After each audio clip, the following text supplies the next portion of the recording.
Oh, look at that. Two lights in the sky. The golden one is a street light. And that beautiful one right there, that is the full blood moon of May. Isn't that gorgeous? I was going to turn it around, but sitting in my car here. Sitting in my car here, try and get that beautiful sunbeam quite off me. Because I just had a huge revelation that Spirit is really encouraging me to share right now.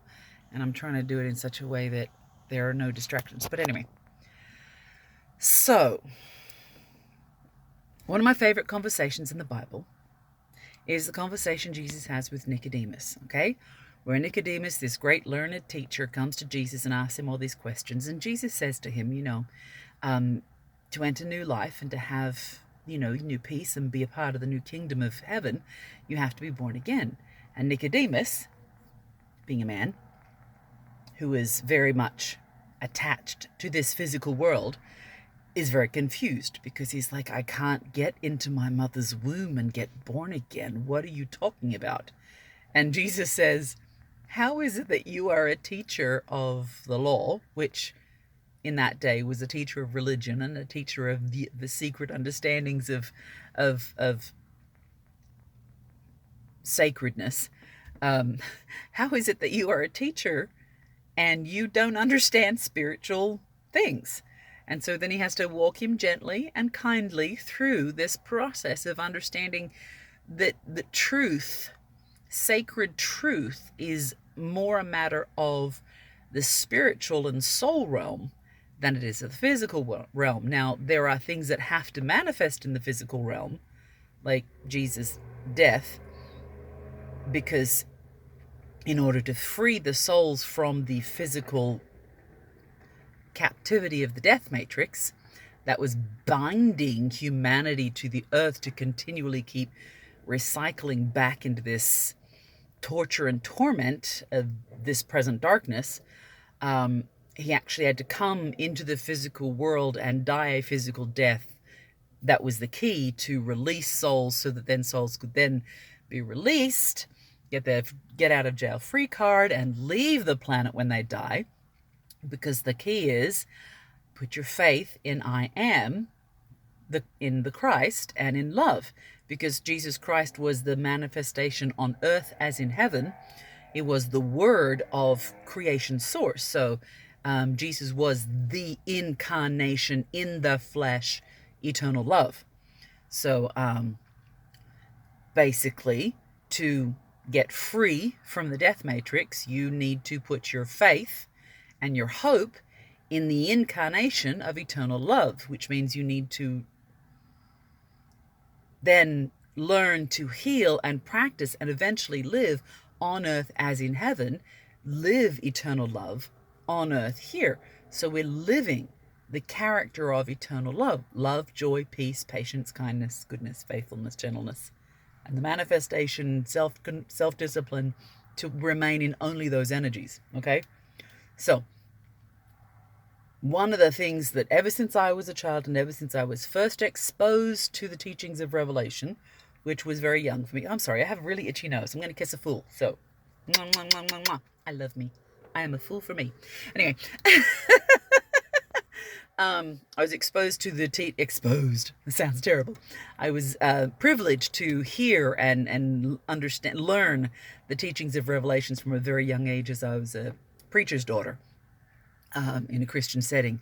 And so for my whole life, there's one concept that's just sat in the back of my head and just gnawed at me, and I'm like, doesn't sit right with me. I just don't get it.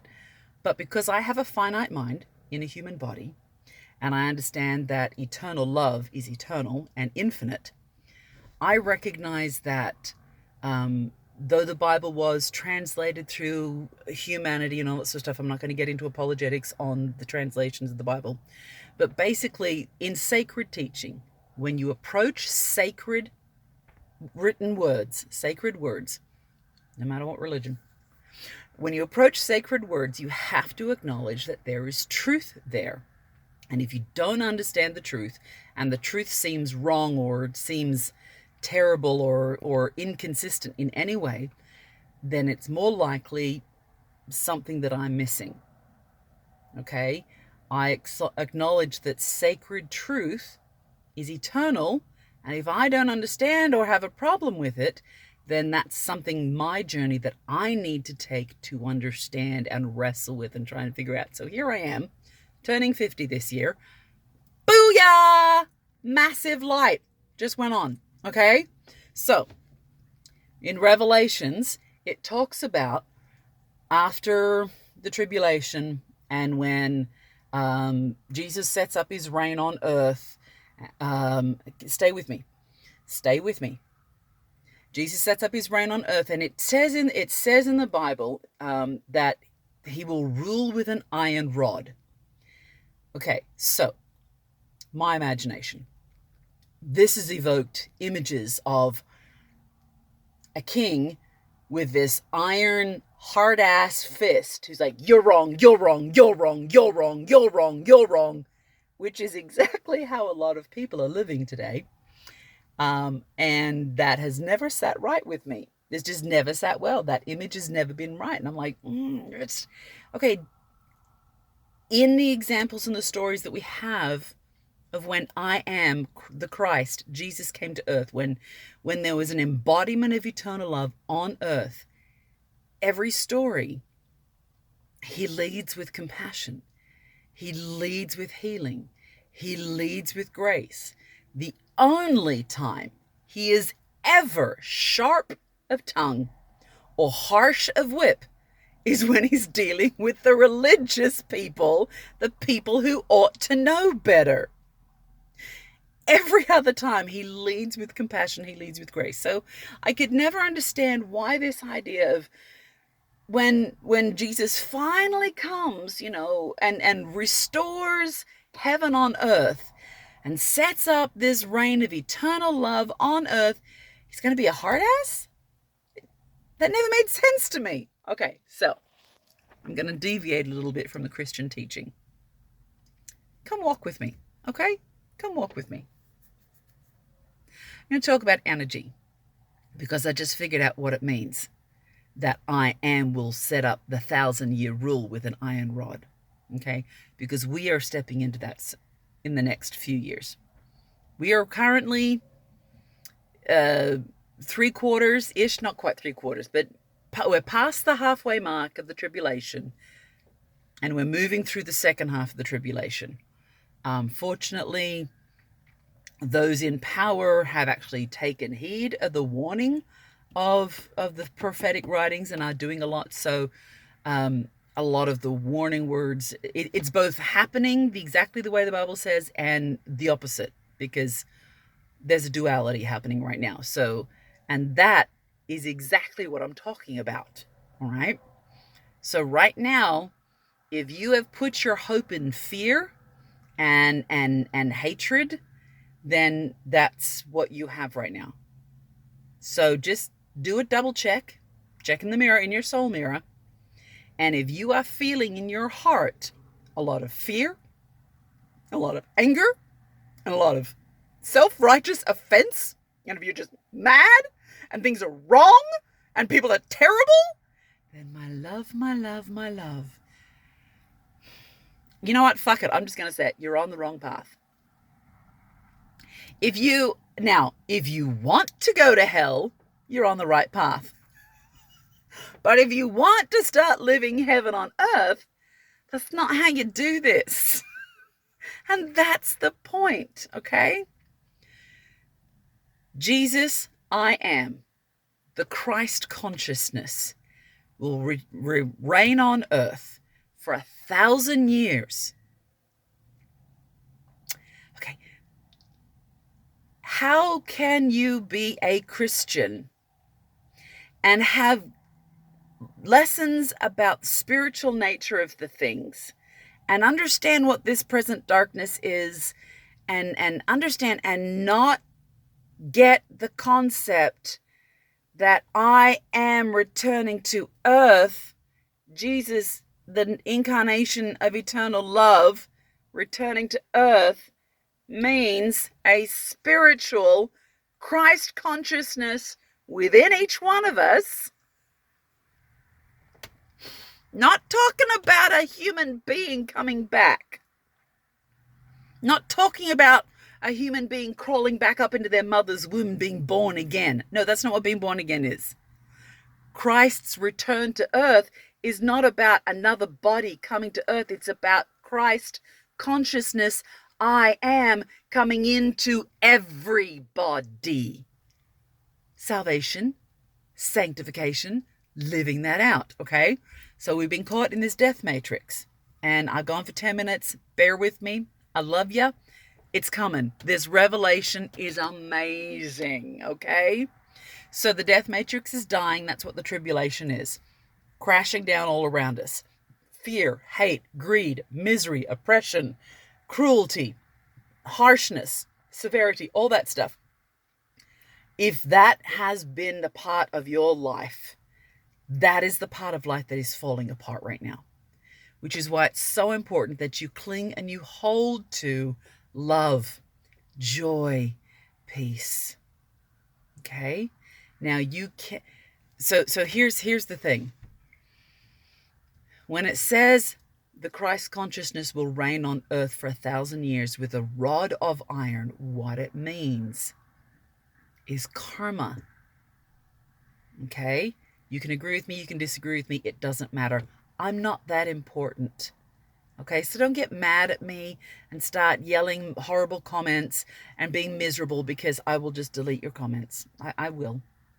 I have no time for that shit.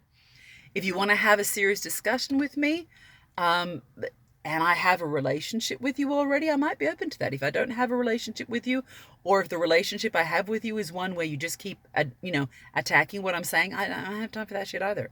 Because I'm busy manifesting love, grace, and joy and peace in my life. Okay? When I correct people, what do I get back? Every time. And it's happening more and more right now, okay? Death matrix is dissolving, and this is what I'm telling you.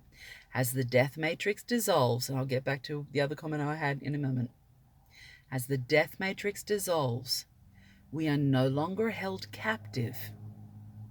We are now set free to live free will, sovereign lives. That means we become more and more responsible and accountable for what you do. You set free from death. You are set free from hatred. You are set free from fear. You are set free from the captivity and the control of outside influences, spiritual, soul, and physical influence. You are set free, free, free, free, free. You are free, you are free, you are free, you are free. You can do whatever you want. Flip side is you are accountable for everything you do. So that rod of iron that the Christ consciousness is going to rule with, you are now so free that you can manifest faster and faster. And it's happening for me right now. I am manifesting things much faster than I've ever done before as the death matrix dissolves, because it's not just about me. This is about the whole structure of physical reality, okay? And as the death matrix dissolves more and more, and it has to happen slowly, because if it happened too fast, you ever done scuba diving and you're underneath and you scuba dive and you go race to the surface too fast and you get bends and you can die, you have to be in a compression chamber, all that sort of stuff. That's why the death matrix has to dissolve slowly, so we can slowly rise up into a higher vibration without killing ourselves. So this is happening slowly, but the more it happens, the more you are going to be able to manifest what you're thinking, okay? What you're thinking, what you're intuiting, and what you're instincting. Your information, your intellect, your intuition, and your instinct. It's going to start happening faster, and you are going to be so responsible and accountable for what you are manifesting. And that is the iron fist, my love. You start speaking, oh my God, I can't stand this weather. It's horrible and it's miserable, and oh my God this, and oh my God that, and I don't like this, and I don't like that, and I don't like this, and I don't like that. You start manifesting, you start speaking that, and you're going to manifest that. You're going to manifest things you don't like. All the things that you complain about are the things that you're speaking about. That is what's going to happen in your life. And if you start speaking and thinking about things that are miserable and that you hate and you can't stand, then that's what's going to come back on you. That's the iron rod. Karma is a fucking bitch. Don't test it. When you are a free sovereign will and you are free and accountable to do whatever you want, you thought being an adult in the physical world was hard? Love? You try being an adult in the soul realms and the spirit realms where you are held accountable and have to pay for everything that you think and say. Soul realms, it's everything you say. Spirit realms, it's everything you think. My love, my love, my love. My love, my love, my love.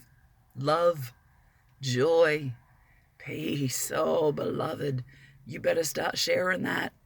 And you share that love and you share that joy and you share that peace. And now I hear people saying, oh, yeah, but what if someone does something bad for you? Okay, let me give you an example. If someone comes, the idea is you want to approach everyone with love and grace first. If someone comes to you and they treat you badly, if they betray you, you have a choice. You can treat them bad in return. You can try to betray them back. And they said this about me, so I'm going to say this about them. You can do that. And what's going to happen? They betray you, you betray them, and you get betrayed again. And it comes back threefold.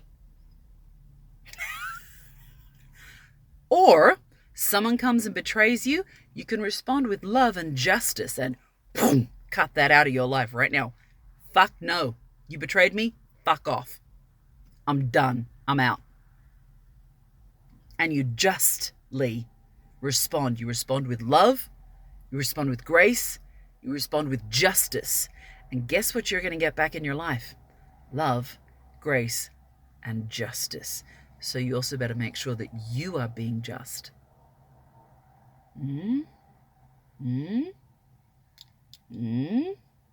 Getting hard and getting serious, loves.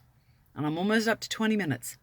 But I'm telling you, I am seeing this as evident, self-evident, when you manifest of the life matrix of love, joy, and peace.